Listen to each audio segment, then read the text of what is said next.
चलिए आज हम लोग बहुत इंपॉर्टेंट टॉपिक पे डिस्कस करने वाले हैं कि लोग आते जाते रहते हैं। जहां तक बात हम डायरेक्ट सेलिंग की करते हैं, डायरेक्ट सेलिंग में लोगों का आवागमन बना ही रहता है। लोग आएंगे, लोग जाएंगे, ये तो प्रकृति का नियम है। लेकिन जब हम डायरेक्ट सेलिंग बिजनेस में जुड़ते हैं, उस अवस्था में जब हम एक टीम बनाते हैं, नया नया काम स्टार्ट करते हैं, तो सबसे पहले हम जैसे ही यहां पर आईडी लिए किसी भी कंपनी में, जो भी रिकॉग्नाइज्ड अच्छी कंपनी है, उस कंपनी में अगर हमने आईडी ली और आईडी लेने के बाद हमने क्या किया, दोस्तों के पास जाना स्टार्ट किया, रिश्तेदारों के पास जाना स्टार्ट किया, मित्रों के पास जाना स्टार्ट किया, पड़ोसियों के पास जाना स्टार्ट किया, और जाते जाते जाते जाते हमने 100, 200, 500 लोगों की टीम बना दी, 1000 लोगों की टीम बना दी, 10,000 लोगों की टीम बना दी, और पता चला कि साल भर तक एक लेवल भी ठीक ठाक ले लिया, 2 साल में एक अच्छा लेवल भी ले लिया, और अचानक से इस टीम से 5,000 आदमी, 6,000 आदमी, 4,000 आदमी खिसक गए, किनारे हट गए। तो बहुत ज्यादा फ्रस्ट्रेशन की स्थिति आती है किसी भी सीनियर लेवल के बंदे के लिए। वो ये सोचता है कि ऐसा क्या हो गया। और जिस व्यक्ति को जब हम नया नया इस सिस्टम में आते हैं तो बहुत ज्यादा ज्ञान तो होता नहीं है कि इस सेक्टर में ऐसा ही होता है, तो फ्रस्ट्रेशन की स्थिति आती है। और उस फ्रस्ट्रेशन की स्थिति में हम लोग या तो खुद क्विट कर जाते हैं, या तो फिर सिस्टम को दोष देते हैं। अरे इतना बेकार सिस्टम है, इस बाहियात काम में हम जुड़ गए, इस सिस्टम में बिल्कुल लोग छोड़ के हमको चले गए। इस तरह की बहुत सारी बातें दिमाग में आती रहती है, और नतीजा क्या होता है कि उस फ्रस्ट्रेशन में हम भी अपना काम करना धीमे धीमे बंद कर देते हैं। तो आइए उस पॉइंट पे ही आज हम लोग चर्चा करने वाले हैं कि इस सेक्टर में लोगों का आना और लोगों का जाना और आपका स्टैंड करना, आप किस तरीके से स्टैंड करते हैं, ये जीवन पर्यंत चलता रहेगा।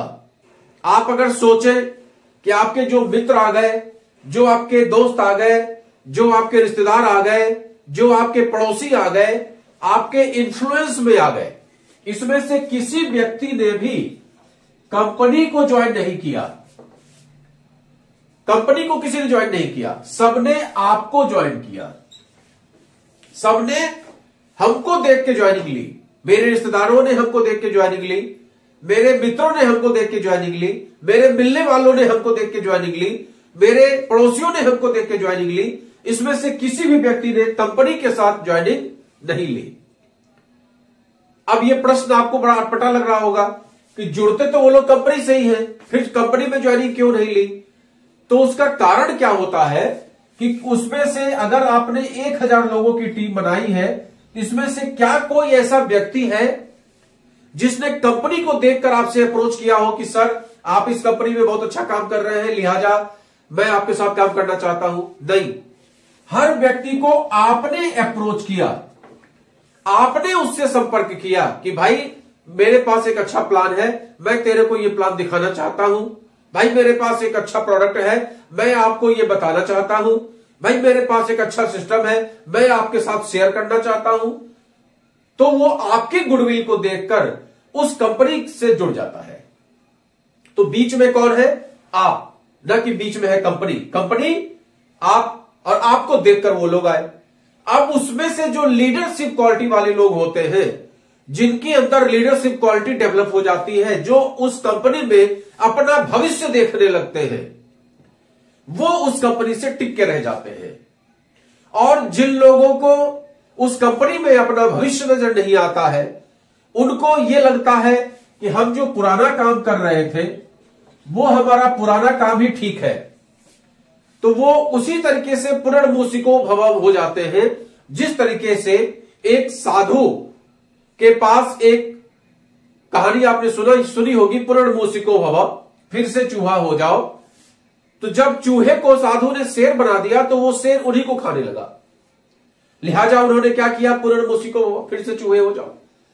तो ये लोग जो आपके लोग हैं, ये आपको देख के सिस्टम में तो आए, इस कंपनी से जुड़े, इसके प्रोडक्ट का इस्तेमाल करना स्टार्ट कर दिया, लेकिन धीमे धीमे उन्हें समझ में आया कि ये सिस्टम उनको रास नहीं आ रहा है और धीमे धीमे वो बैक टू पेविलियन हो गए, अपने पुरानी ढर्रे की जिंदगी में वो वापस चले गए।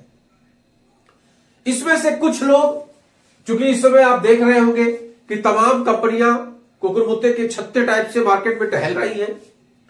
आप एक फेसबुक का पोस्ट डालिए, 50 कंपनी का आदमी उसके ऊपर कमेंट करता है, मेरी कंपनी में जुड़ जाओ, मेरी कंपनी में जुड़ जाओ, मेरी कंपनी में जुड़ जाओ, मेरी कंपनी में जुड़ जाओ, इस कंपनी का प्लान बहुत अच्छा, उस कंपनी का प्लान बहुत अच्छा। इस तरीके से लोग तमाम कमेंट करते हैं। तमाम कंपनियां हैं भारतवर्ष में, कंपनियों की कमी नहीं है।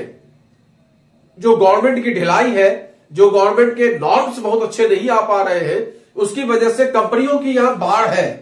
ये हमको आपको समझना पड़ेगा कि कौन सी कंपनी अच्छी और कौन सी कंपनी बुरी। अब अक्सर लोग, जैसे ही हम ये लोग ये बात करते हैं, लोग कहते हैं कि फिर आपकी कंपनी बहुत अच्छी। भैया, मैं बहुत सोच विचार के इस कंपनी में आया हूं और इस कंपनी का प्रमोशन अगर मैं करता हूं तो डेफिनेटली ये कंपनी बहुत अच्छी है। लेकिन इसको आप मेरी निगाह से मत देखिए, इसको आप अपनी निगाह से देखिए, इसको आप खुद सर्च करिए, महीना भर लगाइए इसको सर्च करने में।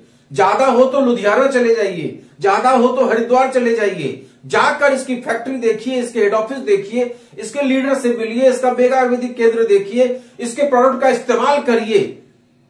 कंपनी कतई नहीं कहती है कि आप सीधे काम करना शुरू कर दीजिए।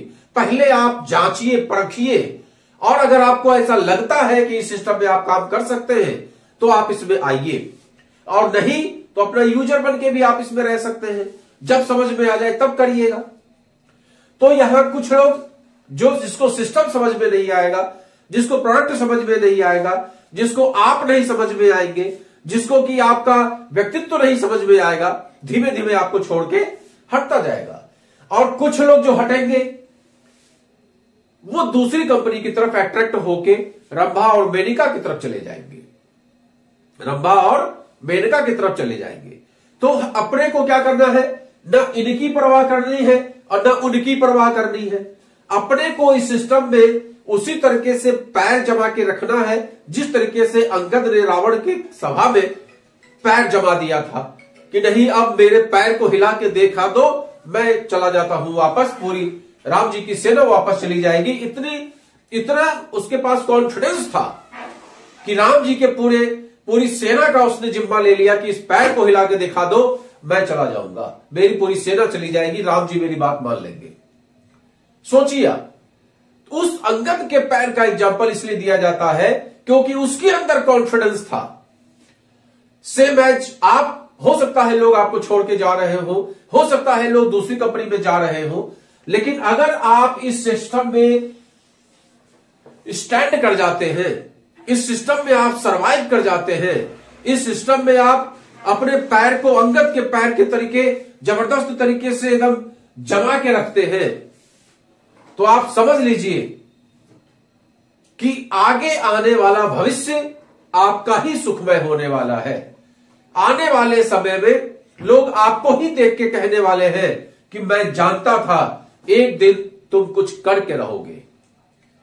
तो उस काम के लिए आपको यहां डट के रहना है और अपने कॉन्टेक्ट्स का लगातार इस्तेमाल करना है, अपने प्रोडक्ट का लगातार प्रचार करना है, अपने सिस्टम का लगातार प्रचार करना है, और धीमे धीमे धीमे प्रचार करते करते करते करते आपकी वो स्थिति आ जाएगी कि आपने जो यहां 5,000 आदमी खोया है, इसके बदले में 50,000 लोग आपको मिल जाएंगे। बस सिस्टम को समझिए, सिस्टम में जड़ होके काम करिए, सिस्टम को समझ के अंगद के पैर के तरीके अपने पैर को जमा दीजिए। कोई आपको हिला ना पाए, कोई आपको डिला ना पाए, कोई आपको मिसगाइड न कर पाए। कुकुरमुत्ते की तरीके की जो कंपनियां मेनका और रंभा बन के विश्वामित्र की जो तपस्या है उसको जो भंग करने के लिए कंपनियां मार्केट में आ रही है, उस तपस्या को भंग नहीं होने देना है, उस अट्रैक्शन में अपने को नहीं फंसना है। निश्चित तौर पे सफलता हमारी ही होने वाली है, ये मान के चलना है, दृढ़ विश्वास रखना है, और आप देखिए आने वाला भविष्य आपका ही होने वाला है। नमस्कार।